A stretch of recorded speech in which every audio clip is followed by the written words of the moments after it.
ఆనంద భైరవి శరణ్యకి ఫోన్ చేసి హాస్పిటల్కి వెళ్దామని చెప్పడంతో శరణ్య చాలా టెన్షన్ పడుతూ ఉంటుంది. ఇంకా అలా ఈరోజు ఎలాగైనా సరే అత్తయ్య గారికి నిజం చెప్పాలి అని చెప్పి అనుకుని, బాలు నేను ఇంపార్టెంట్ పని మీద బయటికి వెళ్తున్నాను జాగ్రత్త అని చెప్పి ఆఫీస్ను తనకి అప్పచెప్పి శరణ్య బయటికి వెళ్ళిపోతుంది. ఇంకా మరోవైపు ఆనంద హాస్పిటల్కి వెళ్ళి డాక్టర్తో మాట్లాడుతూ ఉంటుంది. ఇంకా నా కోడలు శరణ్యని ఇలా చెక్ చేయాలి మేడం అని చెప్పి ఏదో మాట్లాడుతూ ఉంటుంది. అలా డాక్టర్ వెళ్ళిపోయిన తర్వాత ఆనంద ఖచ్చితంగా అక్కే తప్పుగా అర్థం చేసుకుంటుంటుంది. ఎలాగైనా ఈ రిపోర్ట్స్ అన్నీ తీసుకుని వెళ్ళి చూపించి అక్కకి శరణ్యదేం తప్పు లేదని చెప్పి నిరూపించాలి అని చెప్పి ఆనంద భైరవి అనుకుంటూ ఆలోచిస్తూ ఉంటుంది. అప్పుడే శరణ్య అక్కడికి వస్తుంది. ఆనందం చూసి శరణ్య చాలా టెన్షన్ పడుతూ నెమ్మదిగా వస్తూ ఉంటుంది. ఇంకా అప్పుడే అమ్మ శరణ్య ఇప్పుడే డాక్టర్తో మాట్లాడానమ్మా, పద వెళ్దాం చెకప్కి అని చెప్పి అంటూ ఉంటే, అత్తయ్య గారు అది అని చెప్పి శరణ్య అంటూ ఉంటుంది. ఏంటో చెప్పమ్మా చెప్పు అని చెప్పి ఆనంద భైరవి అడుగుతూ ఉంటే, శరణ్య నసుగుతూ అత్తయ్య అది నేను ప్రెగ్నెంట్ని అని నసుగుతూ చెప్తూ ఉంటుంది.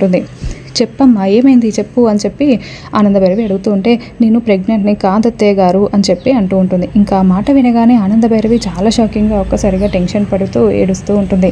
ఏంటి శరణ్య ఏం మాట్లాడుతున్నావు అని చెప్పి అంటూ ఉంటే, అవును అత్తయ్య గారు నేను ప్రెగ్నెంట్ని కాదు, ఈ విషయం మీకు నేను చాలాసార్లు చెప్పాలనుకున్నాను కానీ ఎవరు నన్ను చెప్పనివ్వలేదు అని చెప్పి చెప్తూ ఉంటుంది.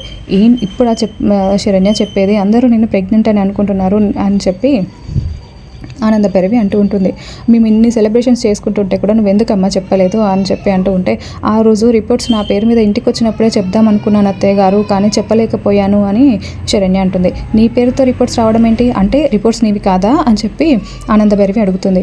కాదు అత్తయ్య గారు అని చెప్పి శరణ్య చెప్తుంది. మరి ఎవరివి అని చెప్పి ఆనంద భైరవి అడుగుతూ ఉంటే, అనన్యక్కవి అని చెప్పి శరణ్య చెప్తుంది. అనన్య రిపోర్ట్స్ ఏంటి, ఏం మాట్లాడుతున్నావు శరణ్య సరిగ్గా చెప్పు అని చెప్పి ఆనంద భైరవి అడుగుతుంది. అప్పుడే శరణ్య జరిగిన విషయం మొత్తం చెప్తూ ఉంటుంది. అప్పుడు అనన్యక్కని నేను హాస్పిటల్కి తీసుకుని వెళ్ళినప్పుడు తను ప్రెగ్నెంట్ అని తెలిసింది అత్తయ్య గారు.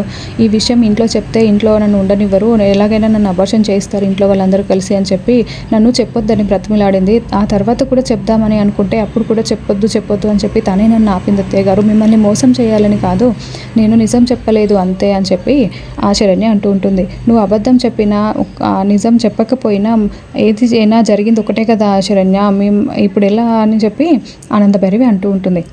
అప్పుడే లీలావతి అనన్య కారులో వస్తూ, ఆనంద మేము కూడా హాస్పిటల్కే వస్తున్నామని చెప్పి ఫోన్ చేసి చెప్తూ ఉంటారు. అక్క అది అని చెప్పి ఆనంద భైరవి అంటూ ఉండగానే లీలావతి ఫోన్ కట్ చేస్తుంది. ఇప్పుడు ఈ విషయం అక్కకి తెలియకూడదు, ఎలా ఏం చేయాలి అని చెప్పి ఆనంద భైరవి ఆలోచిస్తూ ఉండగానే లీలావతి అనన్య అక్కడికి వస్తారు. వచ్చి అమ్మ ఆనంద వెళ్దామా డాక్టర్ దగ్గరికి అని చెప్పి అంటూ ఉంటే, డాక్టర్ని కలవాల్సిన అవసరం లేదక్క అని చెప్పి ఆనంద భైరవి అంటుంది. ఇంకా అనేసరికి లీలావతి ఒక్కసారిగా వెళ్ళేదల్లా ఆగి, ఏమైంది ఆనంద అని చెప్పి అడుగుతూ ఉంటే, శరణ్యకి అబార్షన్ అయిందంటక్క, అప్పుడు ఇంటి దగ్గర నుండి వెళ్ళిపోయినప్పుడే అబార్షన్ అయిందంట, ఎక్కడో పడిపోయిందంట, పుట్ట మీద దెబ్బ తగిలి అబార్షన్ అయిందంట, అది తనకు కూడా తెలియదు అని చెప్పి ఆనంద భైరవి చెప్తుంది. ఇంకా అలా ఇలా అని చెప్పి షాకింగ్గా చూస్తూ ఉంటే అప్పుడే అనన్య ఏం ప్లేట్ మార్చారు అత్తయ్య గారు అని చెప్పి అనుకుంటూ ఉంటుంది.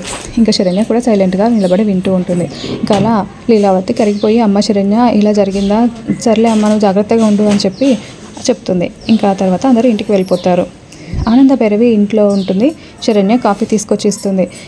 అత్తయ్య గారు కాఫీ అనగానే అక్కడ పెట్టి డోర్ క్లోజ్ చేయమ్మా అని చెప్పి చెప్పడంతో శరణ్య వెళ్ళి డోర్లో లాక్ చేసి వచ్చి నిలబడుతుంది. ఏంటి శరణ్య ఇంత పిచ్చిగా ఉన్నావు, ఇంత అమాయకంగా ఉంటే ఎలా శరణ్య, అనన్య నీకు ఎంత అన్యాయం చేసిందో తెలిసి కూడా నువ్వు దాని మాటలు ఎలా నమ్ముతున్నావు అని చెప్పి ఆనంద భైరవి క్లాస్ పిక్తుంది. సరే అత్తయ్య గారు ఇంకోసారి ఎప్పుడు ఇలా చెయ్యను అని చెప్పి శరణ్య చెప్తుంది. ఇంకా అలా శరణ్య అక్కడ నుంచి వెళ్ళిపోతుంది. మరోవైపు లీలావతి హాల్లో కూర్చొని ఏదో ఆలోచిస్తూ ఉంటుంది. అప్పుడే దర్శన్ ఆఫీస్ నుండి ఇంటికి వస్తాడు. ఇంకా దర్శన్ డల్గా ఉండడం చూసిన లీలావతి, ఏంటి నాన్న ఎందుకు అలా ఉన్నావని అడుగుతూ ఉంటుంది. నీకు తెలియదా పెద్దమ్మ ఆఫీస్లో ఎలా జరుగుతుందో, ఆ శరణ్యని తీసుకొచ్చి ఎండీ పోస్ట్లో కూర్చోబెట్టారు అని చెప్పి దర్శన్ అంటూ ఉంటాడు. అవునన్న మీ అమ్మ ఏం చేస్తుందో అర్థం కావట్లేదు, శరణ్య అని నా కోడలు అని మొత్తం శరణ్య మాయలో పడిపోయి అందరినీ ఇలా ఇబ్బంది పెడుతుంది, నువ్వే ఏదో ఒకటి చేయాలి నాన్న అని చెప్పి లీలావతి చెప్తుంది. అలాగే పెద్దమ్మ అని చెప్పి దర్శన్ అక్కడి నుంచి వెళ్ళిపోతాడు.